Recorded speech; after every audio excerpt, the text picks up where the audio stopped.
With so many different platforms, Instagram, Facebook, LinkedIn, YouTube, and their purposes evolving daily, navigating social media can be, well, complicated. Welcome to the Social Media Sucks podcast from Cubco. Social media. Really sucks. Where we unpack the latest trends and help remove the suck from social media.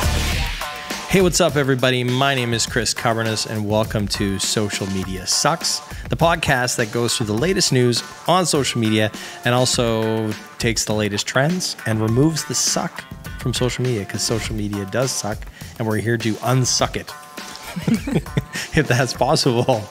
So, let's just jump right into it. Hopefully it is possible. Welcome to Social Media Sucks. Today we are going to discuss some of the latest news concerning Facebook, Instagram and LinkedIn, and also we will talk about The Social Dilemma, the infamous Netflix documentary that was just launched in September and already stirred some emotions globally. Thank you so much for listening. So I am Eva and I am responsible for the marketing activities of Cubco, and today I'm here with Andy. Hey guys, I am Andy. I'm a content strategist at Cubco, and it's good to be here. And I'm Chris. I'm the CEO of Cubco. I'm also one of our strategists and, generally involved in a lot of client work. So this is what I do. All right. So Chris, Yes. why are we doing this? This here, right now, the podcast. Exactly. We love podcasts. I personally listen to 4 or 5 every week. And I think it's a great format to teach. I think it's a great format to reach out to potential customers, also reach out to others in the industry and share knowledge and talk about important issues going on with the social media, marketing, digital media industry. So I think it's a great format, and I think a lot of our customers also want to get into podcasting. So we're using this also as a vehicle to show how it's done and what we can do with it. So that's why we're doing it. Mm-hmm. And I hope I know it'll be a big success. Mm-hmm. I don't hope, I know it's going to be a big success. Mm-hmm. Yes. Do we have some learnings, Andy, from the previous take when we tried this? Yes. Well, in the first place, we learned that I kind of suck at project management. But we also learned that doing social media is, of course, hard work. But doing a live podcast show weekly is even harder. So we are not going live with this show anymore. It's going to be a weekly podcast / video podcast. And then, I think the key learnings were just like take it a bit easier on us and try to focus on providing value for our listeners and viewers. So that's why we are here. Yeah. Mm-hmm. For those of you who don't know, we had a previous podcast that was actually live streamed at the same time. And that was very exciting to do, but also a little bit time consuming in terms of production. So we decided to do it this way. And I think it's going to be, the production value's up. Obviously, if those of you who are able to see the video and are watching the video, the production values are up a bit, which is great, but we're not going live anymore. So hopefully you guys can consume this in your own time, on demand, whenever you can. So, yep. I'm sure that we will have an episode dedicated just for podcasts. So we will have some other opportunity we can talk about the great things about podcasting. We can stand on podcasts. And I can better outline my learnings from the previous project. Yes, good idea. Exactly.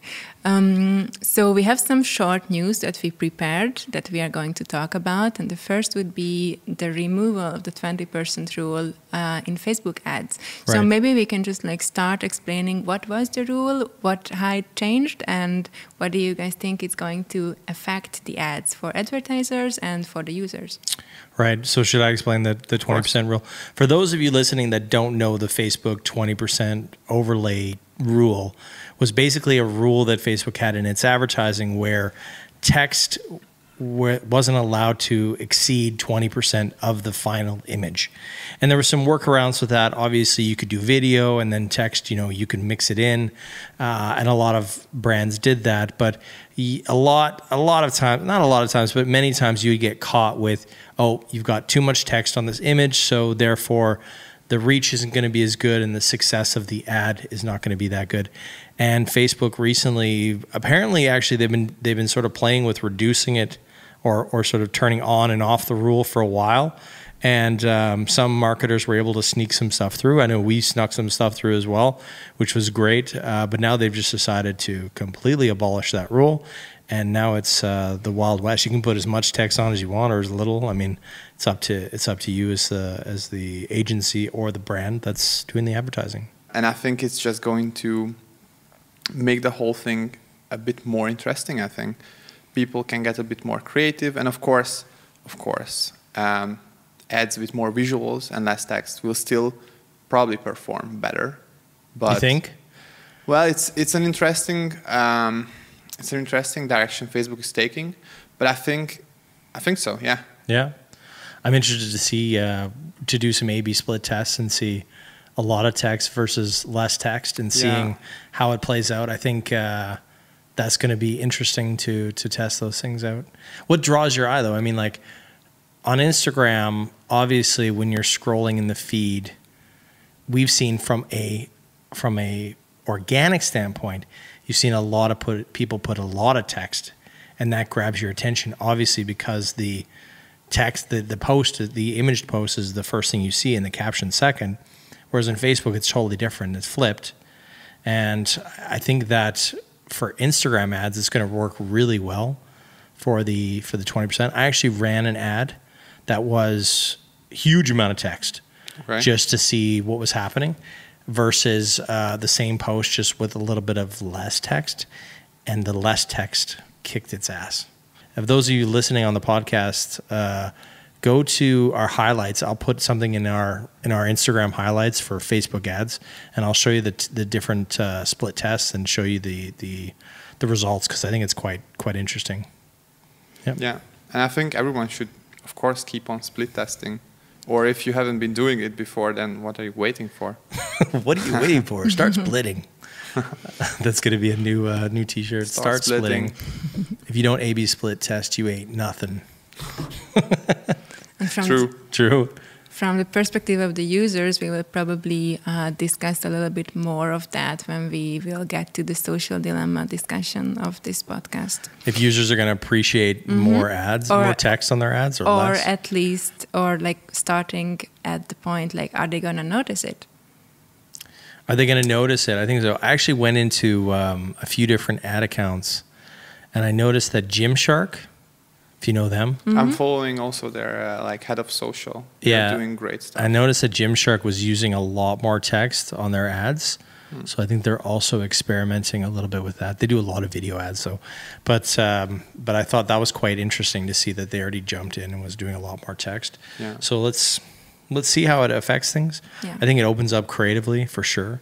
And I think it also reduces Facebook's probably manual processes of reviewing, and of course. So they're probably looking at it from a business standpoint of like how to make it more efficient. Exactly. Like they're sitting there with both like an AI tool that has to get better and better at reviewing ads and the manual review processes around ads. They're probably looking at it like, probably also because they've gotten a lot of pushback from major brands. They're not advertising on the platform anymore. So there's probably a little bit of that, like they're not making as much money as they used to. Maybe this is one of the areas they're cutting costs. Actually, I think I'm not super sure about this, so if it's not right, please cut it. Let's cut this from the podcast if I'm wrong. No, we're going to keep it in. But actually, I've seen an article that was kind of detailing like what happened to Facebook's economics as a result of the Facebook boycott from advertisers. And they went up? No, I think actually they slightly went up, but like they were like it was not really like noticeable. Affected. Yeah, it was not really affected or noticeable. Okay, so maybe that my theory is completely wrong.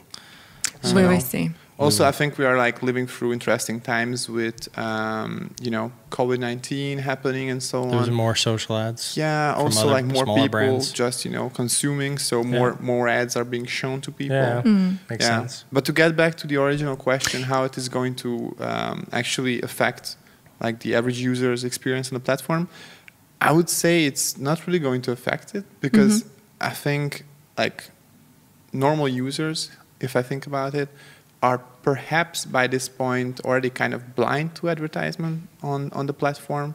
I feel like you are not really noticing it anymore because it's kind of like it's an almost organic part of the platform, right? So I think it's just became like a normal by now.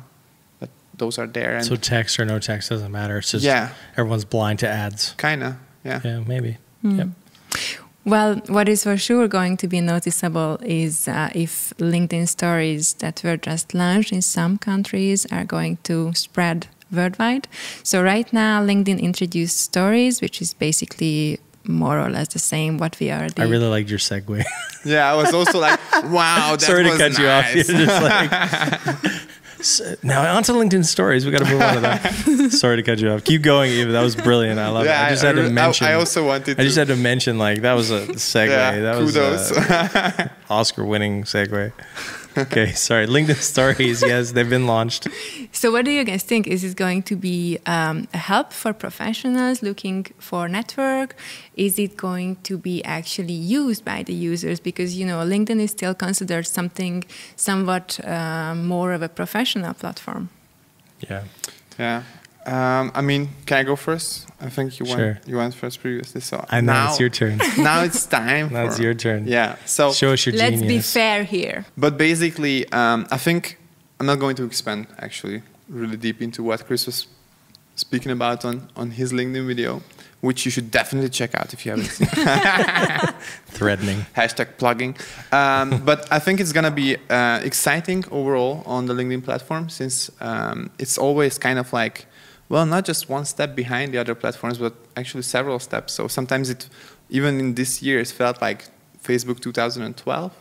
Now it's going to feel like Facebook 2016, 17 almost.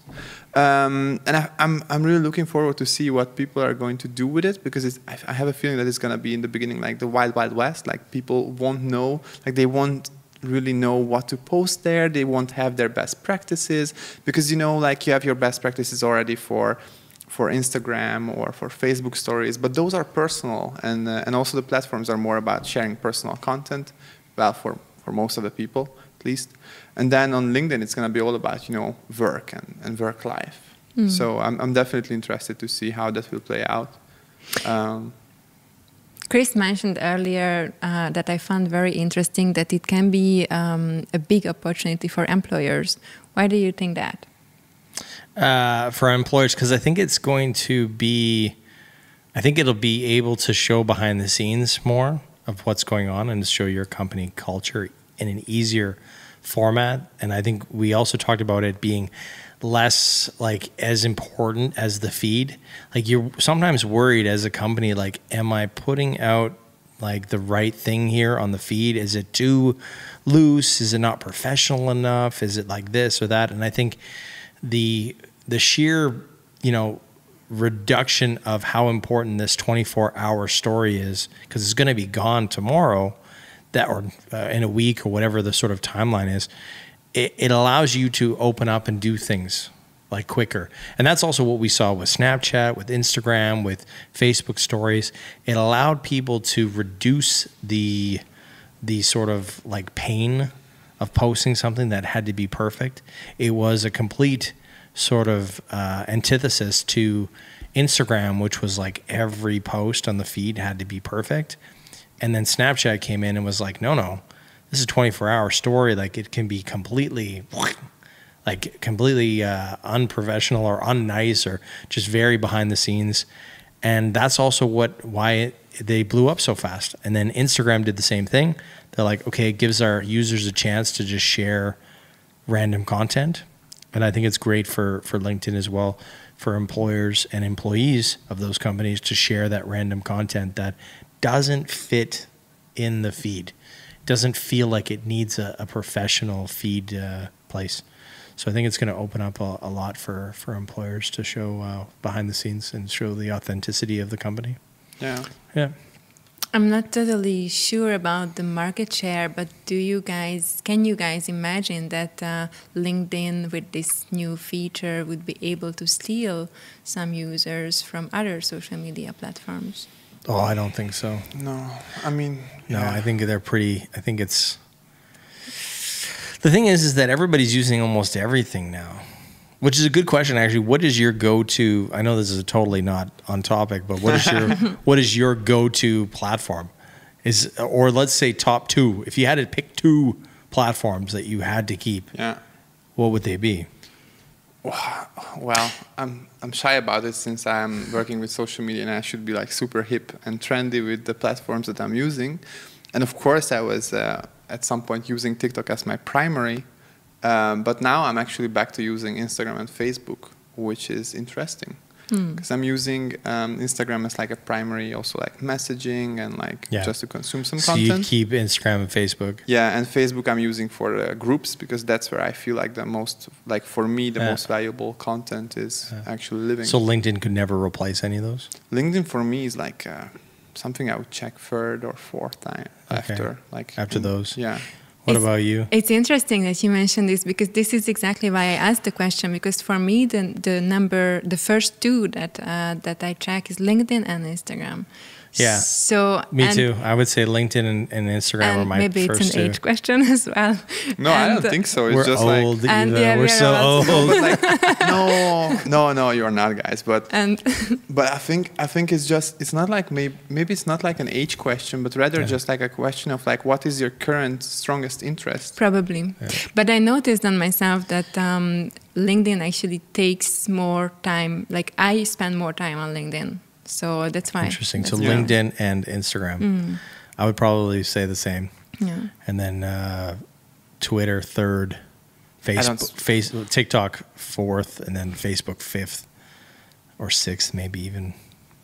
But that's the thing. The problem with TikTok is that like once it becomes the #1 platform, there are no other platforms you're using because it's like TikTok 9 p.m. and then it's like, wow, it's 1 a.m. Okay, I should go to sleep. I think it actually goes for all, but that's also like the topic of social dilemma, TikTok right? So we will get there. Something different. I think it's something else. It's more like quick television. Yeah, exactly. It's not it doesn't feel social enough to me. It doesn't feel like I'm not DMing people there. I'm not like, I'm just like literally just watching content after content after content, liking. Yeah. And that's about it, right? Zombie mode. It is kind of zombie mode. It turns you off so much. Yeah. It's such an interesting Your brain platform. And you just watch content. We should have a dedicated episode for TikTok as well. We will. So stay tuned. You folks listening at home or in your car or on the train or on your bike or wherever the heck you are, subscribe so you can be notified when we launch that TikTok episode. And in the comments below, if this is on YouTube or wherever the hell this is, let us know what are the 2 platforms that you would keep and what's the 1 platform you would throw away. Just bin it. What's the 1 platform you'd throw away? If you could not, Snapchat. Oh, Snapchat. I would say the same. Snapchat, what's the one you'd throw away? Probably. I never been on Snapchat, so it's an easy choice for me. Well, I already threw it away. You already threw it. It was already in the trash. Yeah. It was in the Snap trash. I would also throw away Snapchat. Okay. Sorry, that was a little bit of an off-road. That's fine. I mean, we just mentioned everything, and that's fine. Coming back to Instagram, though. So the most recent, hottest news is that Sir David Attenborough got to 1 million followers quicker than Jennifer Aniston. So... Who? I'm kidding. Who? Jennifer Aniston. Yeah. Who's that? She was my Rachel? She was like my grade 9 crush. Who is your crush from Friends, Andy? Good question. For legal reasons, I don't have any. For legal reasons. Okay, I think actually if I would have to say someone, I think it would have been probably Monica. For some reason, I always found Rachel kind of annoying. I don't know why. Okay. I'm Team Ross, guys. Team Ross. Now we know this. They were on a break. This is awesome. Team Ross. I'm also Team Ross. They were totally on a break. Yeah. No. I don't know. That is a marriage breakup question right there. Like, we don't talk about that. So that's why I'm saying, for legal reasons, I was just joking. None of this is true. I don't have a crush from Friends or from any other TV show. And he's not on Team Ross. And I'm not on Team Ross. Officially. Okay, good. All right. So Sir David Attenborough, Yeah. he kicked Jennifer Aniston's butt But I don't know why we're comparing that thing. Like, I don't know why Jennifer Aniston has. So she got. Is it because she got to 1 million followers faster than anybody? It was Yes. kind of a record. So she when was the record. Yeah, exactly. And then now he it's- broke yeah. the record. Yeah, by half an That- hour or so, right? Yeah. Wow. So why this could happen? What Sir David Attenborough should have that Jennifer Aniston done? Because Well, What does he's he a- have? he's a He's sir. got a sweet voice. Yeah. That British, voice. that narration voice, man. You can't beat that. No, he has that. But I also think he's like, you know, I think we talked about him as being the grandfather of the planet. Yeah, the grandpa of the planet. And I think everybody loves him. He doesn't have like any detractors. Nobody's just like, oh man, I hate that guy. Nobody says that about him. Everyone loves him. So I think it's an easy one. Whereas there's a lot of Team Ross people that would not follow Jennifer Aniston, right? So there's a lot of those that said, no way. Jenna Ann can keep herself there. Yeah. But I think Sir David Attenborough or Sir Sir, Attenborough. I think you need to say sir. Yeah, Sir Attenborough. Show I respect, think, Andy. I think he just became such an essential part of culture. Like it's not even mainstream. It's like he's in everything. Like I think especially my generation, but I think even like generations before mine were just growing up with like listening to documentaries about nature, about different kinds of animals, different places on the planet, and he was narrating all of that. So I think he is just so interconnected with basically the whole population of Okay, I got it. Everybody loves him. Yeah. Cool. But just to like look a little bit behind the scenes. So what else happened with him? What you mentioned earlier? Okay. So I know that he is in general raising awareness of, that we need to save the planet and that, guys, you also need to save the planet. And we are saving the planet. so too. recycle this podcast. Share it with your friends. Upcycle it, please. Exactly. Recycle and upcycle.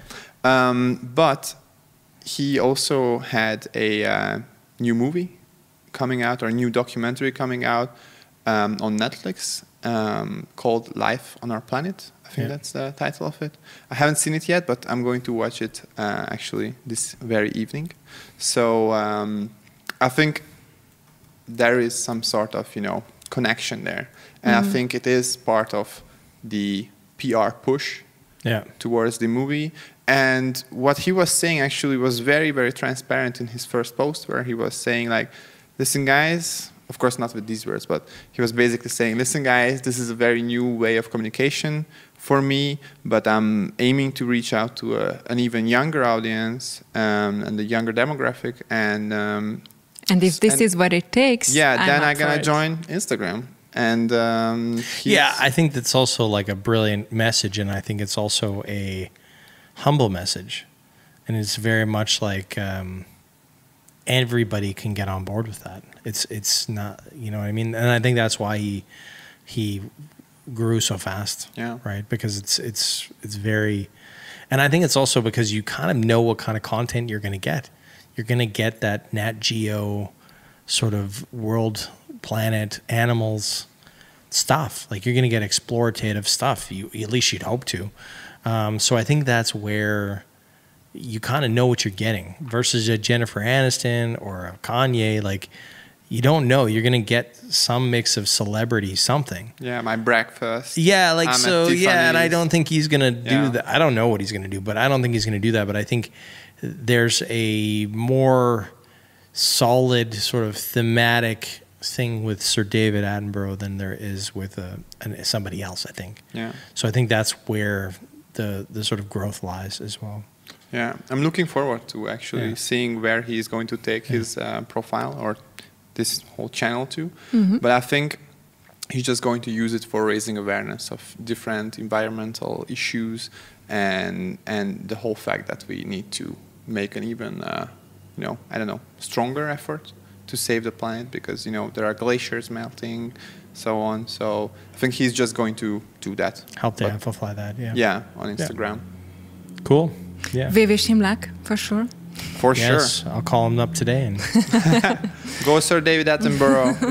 All We can right. have him on the podcast. Oh, that would be so That awesome. would be Can you awesome. imagine? Wait. I wouldn't say a word. I would be just like, please talk more. Please. Let's see how far this goes. We're gonna have to beef it up a bit. Yeah, we need before- like 400 more episodes. Yep. Yeah, but exactly. guests are definitely something that we plan to have later Yes, on absolutely, the show. guys. That would be Yeah. awesome. If you guys have some recommendations of guests, please hit us up, DM us, say I want to be a guest, and if you're famous, we might say yes. And this also goes for topic recommendations or like any questions that you guys want us to talk about. Yep. And just taking the opportunity here to say that we are quite new at this right now. So we also want to encourage you to leave a review for us. And what we figured out is that we are going to give away a bag that says social media sucks. Do we have the bag? And actually, we should show the bag. Yeah. Let's give me get the one. bag. Let's get the bag. Look at this. Get that back. First we gotta adjust it a bit. Well, it's just someone's bag that we stole for. Yes. But so this is the bag. And it says... It's a nice tote, guys. Look at that tote. If you want to rock this tote in the city, you know, people will stop you and say, I agree with you, social media does suck. But then you can have an open conversation with them and say, actually, it's because I don't think it sucks. I think it's hard to do, but I'm going to try to unsuck it. Then you can start a conversation. It's a great icebreaker, guys. Or you can just start a conversation. Or you can just start a conversation about it. But we're also doing, what else we're doing? We're doing the tote, but we're also doing other stuff, aren't we? Yeah, so the idea is that if you can incorporate the word candy in your review... Candy, then- as in CANDY. Exactly. Candy. Sweet as candy. Exactly. Okay. Then the tote bag is going to be filled full of Danish candies because we are based in Copenhagen.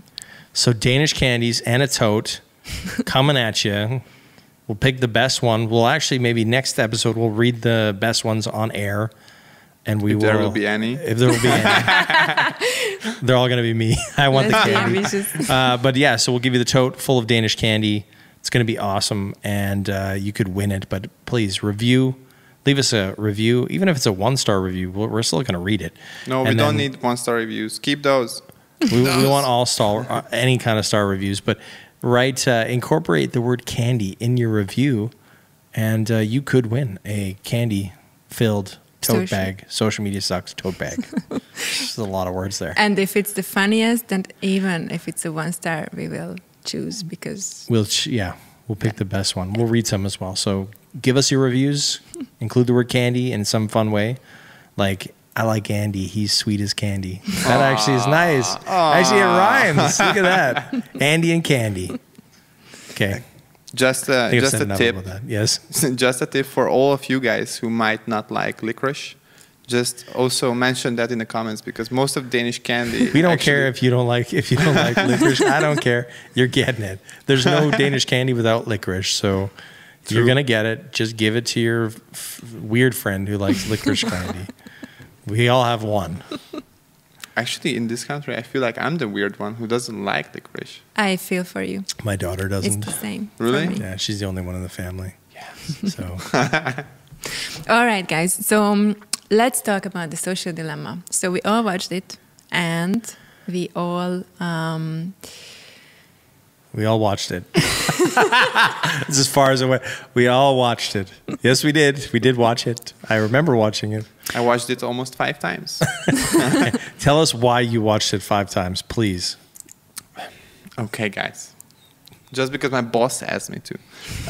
But the cruel thing is that most of these things were kind of apparent to me before, and I thought these, like most of the things that the documentary or the docudrama is actually discussing, I thought these are also apparent to the wider public, but maybe they weren't. But I read a book called Hooked, and I was kind of aware of most of the issues with social media since I'm working quite few hours weekly with it.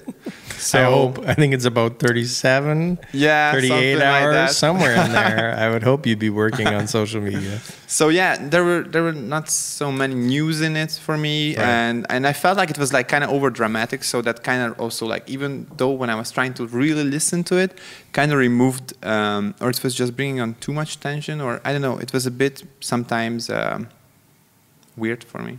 Maybe for me, the part when the AI or the algorithm With the three psychopaths? Oh, was impersonated by the three guys. That was a little bit. It's the same guy. I just Yeah, it's the same guy. It's the guy from Mad Men. yeah. What's his name? Yeah, what was his name as the account manager? Yeah, he sucked though. I think he had his problems. Pete. but he- His name was Pete. Yeah. I just felt that it was a little bit like childish, like over explaining, and yeah. But anyway, the topic itself, I mean, we can definitely agree that it is addictive and it is going to affect the future generation. I mean, Chris, you have kids. What do you think about this? Oh, Ooh, deep, deep. going for the kid talk. Yeah, okay. Obviously, I work in social media, so I'm completely biased, but I'm also very aware of the power of persuasion and the power of marketing and the power of all media, right? So I mean, like from the television to print advertising to, I mean, all these things. There's a reason why we do advertising. It's because it's persuasive and it gets people to do things. It gets people to buy stuff. And newspapers or media in general have always been used for both economic purposes and also political purposes, right? So I know that, and I think there's a danger in all media. And now the latest iteration of the internet, which is social media, they've always been an opportunity for those who want to manipulate.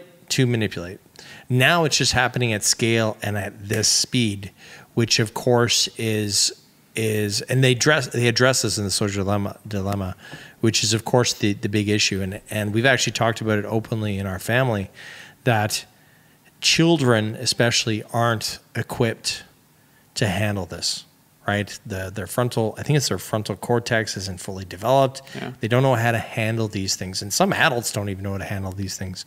I know plenty of people that are mentally and emotionally manipulated by how many likes they get on social media.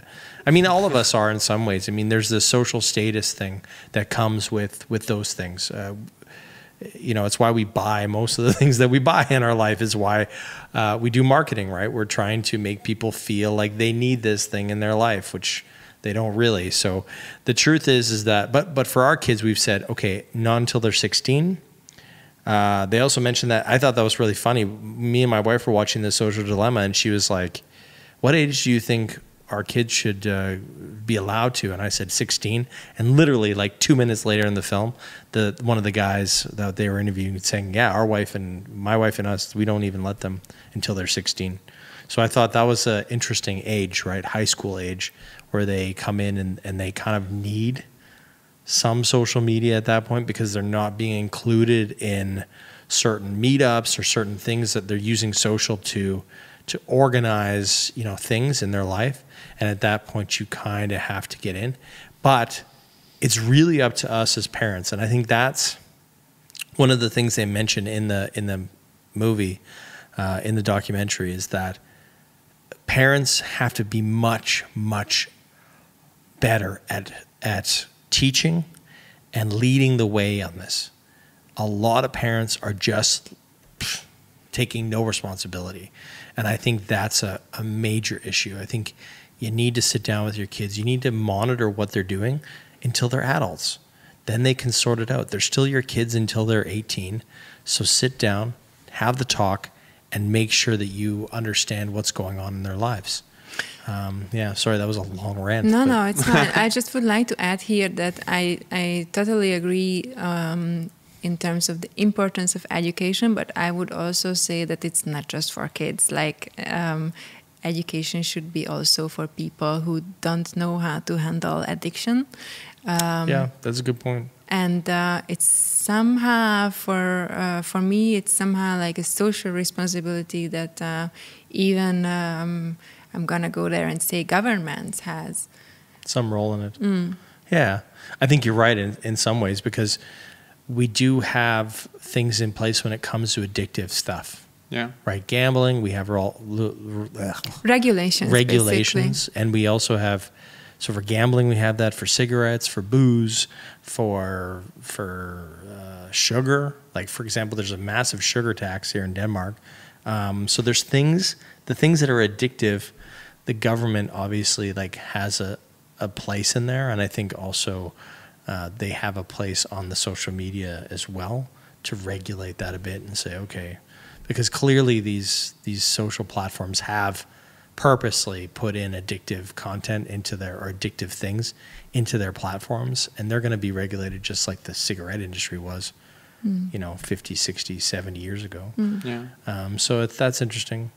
Yeah. When it comes to our industry, I actually know a lot of people in advertising who feel a little bit bad about their job because they are not sure if they are doing the right thing. Like, Right. Are they contributing to manipulation? Are they Right. contributing to brainwashing people? Right. What do you guys think of it?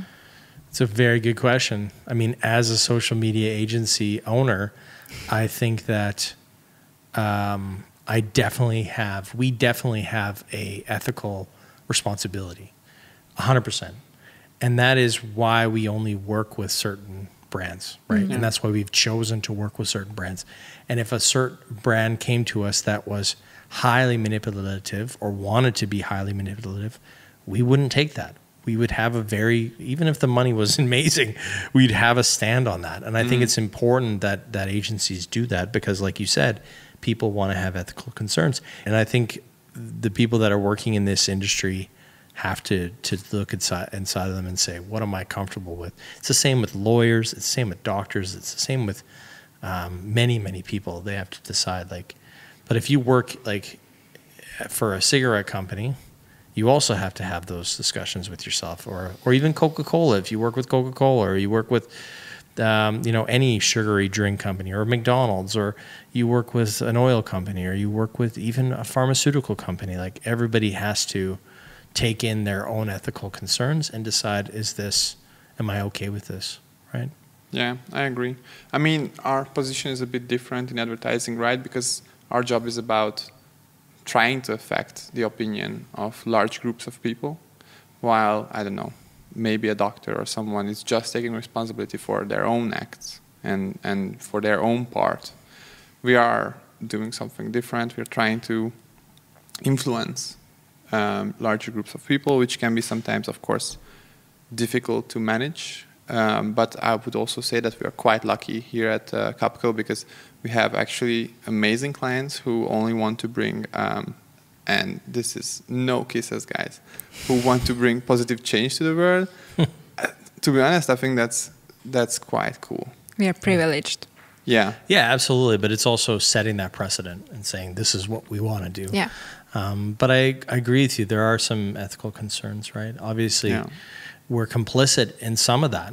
Like if we're spending money on the platforms, right? We're helping advertisers spend money on the platforms, which is in there for increasing those platforms' ability to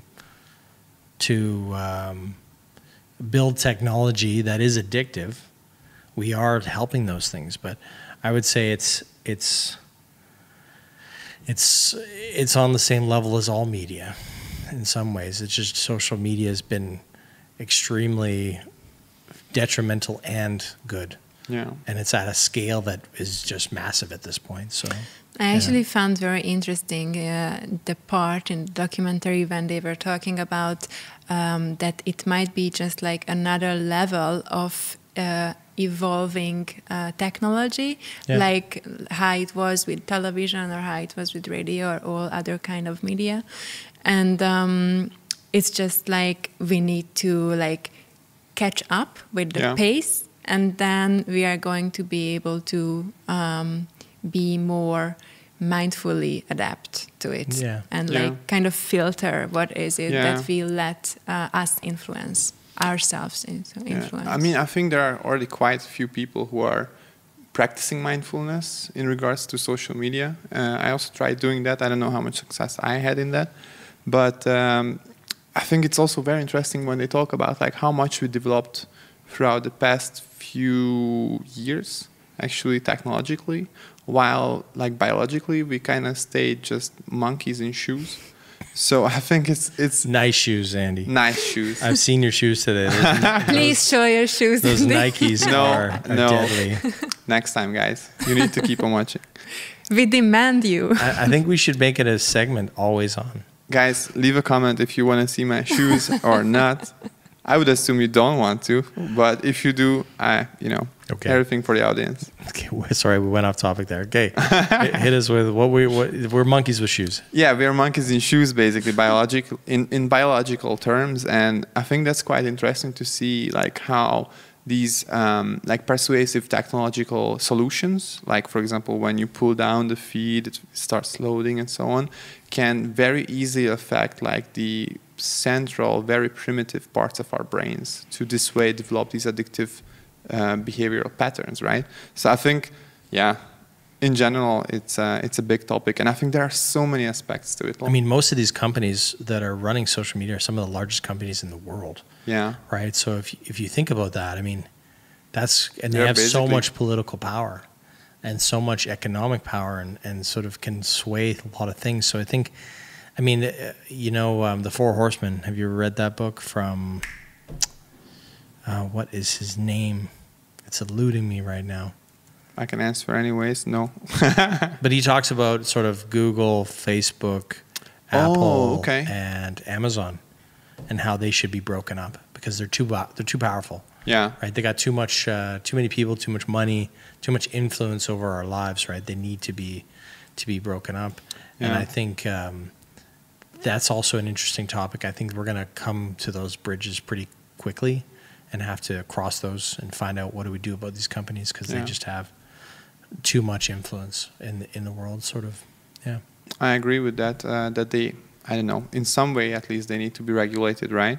But I think it's also interesting to think about, like, for example, in TV, you only get like certain amount of time for each party to advertise it's the same their going to side. be on the political side on And yeah, Facebook and I think- Instagram. I think it needs to be equally regulated on social media as well. Yeah. The regulations are just not there yet. But I think actually the movie in this sense is kind of quite a bit late because so many of the regulations and the solutions are actually in the making right in this moment. Yeah. But if you're a brand, and let's go to that because that's who we talk to. That's who, like, you're a social media manager at a brand. What advice would you give to them regarding these concerns with social media? That's a good question. Be mindful. Have a moral code in place. Know your have some sort of like moral compass on like a brand level. I think. Yeah. How do you want to Yeah. persuade? What are you persuading for? Yeah, I think that's a good way. I to think do it. the word that I would use here is integrity. Just as you mentioned, that you, as the founder of the agency, has a very, I would say, strict view on the clients that we would like to work for. It also goes for the individual employees and actually the creatives who are coming up with the concept and making it happen.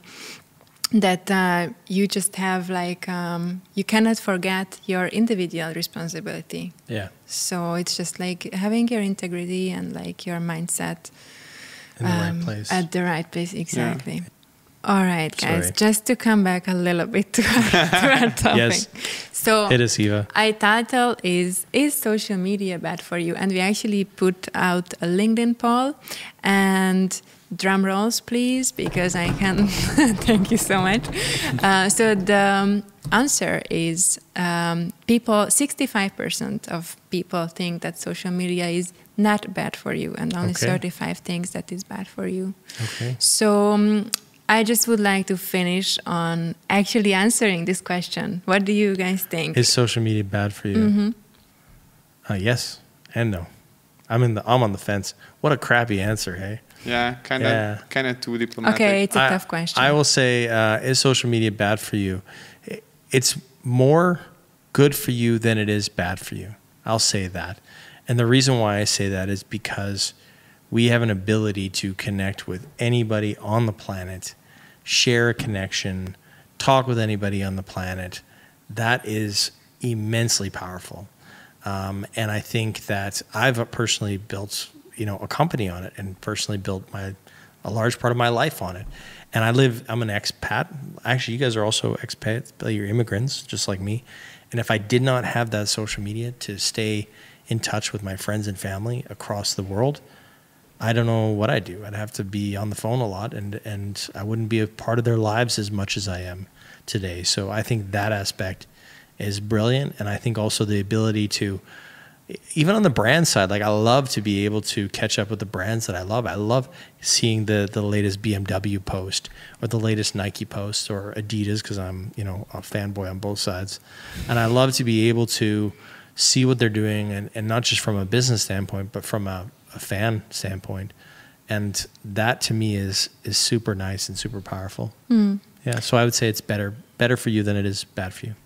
I would also highlight the easy connection and the education aspect of it as well. I mean, obviously there are still places in the world that do not have that easy of an access to the internet, just to start with that, as we here in the privileged part of the world. But when there is an access, it's just like, education is much you can learn easier. Anything. Yeah, that's great. Possible.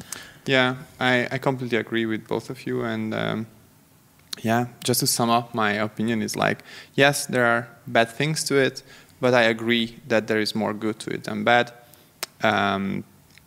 Such cool and amazing social movements could have never happened, probably, without social media, such as like BLM. Me Too. Me Too was really like... Me Too, yeah. Social media was the big sort of platform for it. Yes, I agree. So I think what the social dilemma was not doing to a sufficient effort is not communicating the values that social media can create and transfer from. It was pretty one-sided. Yeah, it was very one-sided. Yeah. I would say it's more good than bad. It should have opened up more debate on that side. I think you're right. It was a little, showing the bad sides of it, and obviously only focusing on those things. Yeah. And it kind of ended on a bad note as well. It was like a very doom and gloom. Oh my God. The kids got arrested and shit. That was so cringe. Yeah, it was pretty rough. And then it was like, follow us on social media. Just kidding. No, but I love that troll at the end. That's so good. that was nice. Maybe we should be the ones gathering the aspects why it could be good. That could be cool. We will make a social post around that. We can someday maybe make a not one-sided and not subjective documentary. Are you listening, Netflix? We are ready. Okay, just kidding. She's like, I'm not ready to make a Netflix documentary yet. Okay, it's coming. It will be one day, but yeah, I like the idea, Eva. Keep it in your pocket. I will. All right. This is what we prepared for today, and we hope that you enjoyed. And they did enjoy it. We don't hope. Nobody's listening at this point. We just blah blah. All right, but maybe we can say a little bit about what we plan to do with this podcast. So tune in next time. We're going to talk about influencer marketing, the goods, the bads, the uglies, the bads again. Yeah, we're going into all that. We're going to go through the latest trends in influencer marketing and hopefully give you guys some interesting thoughts about where that's going. We're going to talk about virtual influencers because we have a little bit of experience in that area, which is awesome. And so, stay tuned, subscribe, review, like, comment, share twice, like it twice if you can. I don't know how you can unlike it and then like it again. That's also great. Do whatever you got to do. Smash that like button. Smash that subscribe button. Nobody says that, right? Smash that subscribe button. No, they do. Do they? Yeah. Okay. Smash it with your face. Headbutt. Just headbutt it on your phone. Just bam. And subscribe. And we'll see you guys in the next one. Next time. Yes. Bye. Thank you so much for listening. Bye. Bye. This has been the Social Media